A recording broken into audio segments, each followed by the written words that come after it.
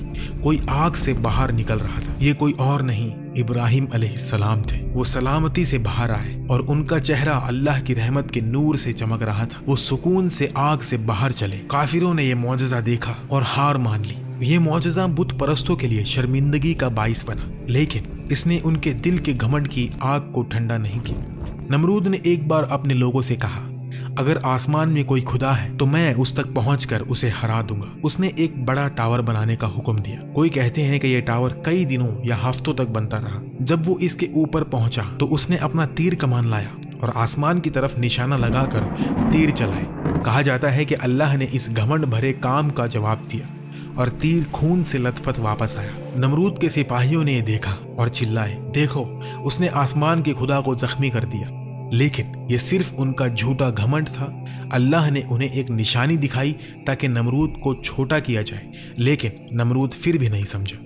وہ اپنے گھمنڈ میں ڈوبا رہا۔ اس نے ابراہیم علیہ السلام کو بلایا اور کہا، اپنے اللہ کو بلاؤ، میں اس سے اپنی پوری فوج کے ساتھ لڑوں گا۔ پھر اس نے ابراہیم علیہ السلام کو بھیج دیا۔ تھوڑی دیر انتظار کے بعد نمرود نے دیکھا کہ ابراہیم علیہ السلام دور سے چلے آ رہے ہیں، لیکن ان کے پیچھے کوئی فوج نہیں تھی۔ اس نے زور سے ہنس کر کہا، اب مجھے شرمندگی محسوس ہو رہی ہے۔ میں نے اتنی بڑی فوج جمع کی لیکن تم کسی کو نہیں لائے۔ کیا میں نے یہ پوری فوج صرف تمہارے لیے تیار کی؟ تمہارے اللہ کہاں ہے؟ اس کی فوج کہاں ہے؟ ابراہیم علیہ السلام نے سکون سے جواب دیا، انتظار کرو، وہ جلد ہی آ جائے گی۔ تھوڑی دیر بعد مکھیوں کی ایک بڑی فوج نے نمرود اور اس کے سپاہیوں پر حملہ کر دیا۔ یہ جھنڈ اتنا گھنا تھا کہ لوگ اپنی آنکھیں بھی نہیں کھول سکتے تھے۔ ان مکھیوں میں ایک خوفناک طاقت تھی۔ وہ انسانی گوشت کھا جاتی تھی جب تک کہ صرف ہڈیاں بچی رہتی تھی۔ اپنے سپاہیوں کو درد اور پریشانی میں دیکھ کر نمرود ڈر گیا اور بنا پیچھے دیکھے اپنی محل کی طرف بھاگا۔ اس نے دروازہ بند کر لیا اور سوچا کہ وہ محفوظ ہے، لیکن ایک چھوٹی لنگڑی مکھی دروازے کے سوراخ سے اندر داخل ہو گئی اور یہ چھوٹی سی مکھی اس کا انجام بن گئی۔ مکھی اس کے ناک سے ہوتی ہوئی اس کے دماغ تک پہنچی۔ وہاں اس نے حرکت اور بنبناہٹ شروع کی، جس سے نمرود کے سر میں شدید درد ہونے لگا۔ نمرود درد برداشت نہ کر سکا اور اپنا سر دیواروں سے ٹکرانے لگا تاکہ مکھی مر جائے۔ جب یہ کام نہ کیا تو اس نے لوگوں کو بلایا کہ اس کے سر پر ہتھوڑوں سے مارے۔ اس نے زیادہ پیسوں کا وعدہ کیا جو بھی سخت مارے گا۔ کئی دنوں تک سپاہی اسی سر پر ہتھوڑے مارتے رہے جو 400 سال تک تاج پہنتا تھا۔ ہر بار نمرود کہتا کہ وہ اب بھی مکھی کی آواز سن رہا ہے اور وہ کہتا رہا کہ دوبارہ مارو۔ اللہ نے اس کا درد دن بدن بڑھایا، جب تک کہ ایک سپاہی نے اتنی زور سے اس کے سر پر ہتھوڑا مارا کہ وہ پھٹ گیا اور نمرود مر گیا۔ قرآن میں اللہ فرماتا ہے، ان لوگوں نے برا تو ان کا چاہا تھا مگر ہم نے انہی کو نقصان میں ڈال دیا۔ نمرود جو اپنی دنیاوی طاقت اور گھمنڈ میں مگن تھا اور اس کی بدنصیب قوم سب مکھیوں کے ہاتھوں تباہ ہو گئی۔ ان کا خون چوس لیا گیا اور ان کے جسم ختم ہو گئے۔ یہ سب انسانیت کے لیے ایک واضح سبق ہے۔ نمرود کے ٹاور بنانے، آسمان میں تیر مارنے اور مکھیوں کے ہاتھوں مرنے کی باتیں قرآن یا صحیح حدیث سے ثابت نہیں۔ یہ کہانیاں یہودی، مسیحی اور قدیم میسوپوٹومیم روایتوں سے لی گئی ہے، جنہیں کچھ اسلامی مفسرین جیسے ابن کثیر اور قرطبی نے اپنی تفسیر میں شامل کیا۔ انہیں سمبولک سبق کے طور پر دیکھا جاتا ہے جو گھمنڈ اور اللہ کے خلاف بغاوت کے انجام کو دکھاتی ہے۔ قرآن میں نمرود کا نام صاف نہیں لیا گیا، لیکن سورہ البقرہ میں ایک شخص کا ذکر ہے جو ابراہیم علیہ السلام سے اللہ کے بارے میں جھگڑا کرتا ہے اور خود کو زندگی اور موت دینے والا کہتا ہے۔ مفسرین اس شخص کو نمرود سے جوڑتے ہیں۔ اس کے علاوہ سورہ الانبیاء میں ابراہیم علیہ السلام کو آگ میں ڈالنے کا واقعہ ہے، جہاں اللہ نے آگ کو ان کے لیے ٹھنڈی اور امن والی کر دی۔ یہ قرآن سے ثابت ہے۔ صحیح حدیث میں بھی ابراہیم علیہ السلام کے آگ کا واقعے کا ذکر ملتا ہے، جیسے صحیح بخاری اور صحیح مسلم میں یہ روایتیں دینی سبق سکھاتی ہیں کہ گھمنڈ کا انجام ذلت ہے اور اللہ کی قدرت سب پر غالب ہے۔